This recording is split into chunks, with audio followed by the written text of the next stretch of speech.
দু-একটি বিচ্ছিন্ন ঘটনা ছাড়াই শান্তিপূর্ণভাবে শেষ হলো উপজেলা পরিষদ নির্বাচনের চতুর্থ ধাপের ভোট গ্রহণ। এখন চলছে গণনা। বেলা ১২টা পর্যন্ত প্রথম ৪ ঘণ্টায় ১৭% এবং বিকেল ৪টা পর্যন্ত ভোটের ৩৫% ভোট পড়েছে বলে দাবি করেছে নির্বাচন কমিশন। দেশের ৬০ উপজেলার ৫,০০০-এরও বেশি ভোটকেন্দ্রে সকাল ৮টায় ভোট গ্রহণ শুরু হয়। একটানা চলে বিকাল ৪টা পর্যন্ত। আগের ৩ ধাপের মতো এবারও তুলনামূলক ভোটার উপস্থিতি ছিল কম। চতুর্থ ধাপে মোট প্রার্থী ৭২১ জন।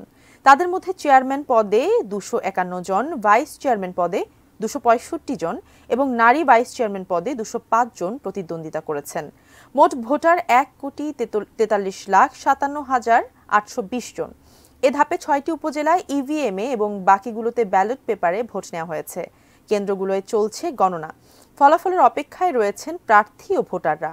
ঘূর্ণিঝড় রিমালের কারণে তৃতীয় ধাপের যে ২২টি উপজেলা পরিষদের নির্বাচন স্থগিত ছিল তার মধ্যে দুটিতে ভোট নেওয়া হলো আজ।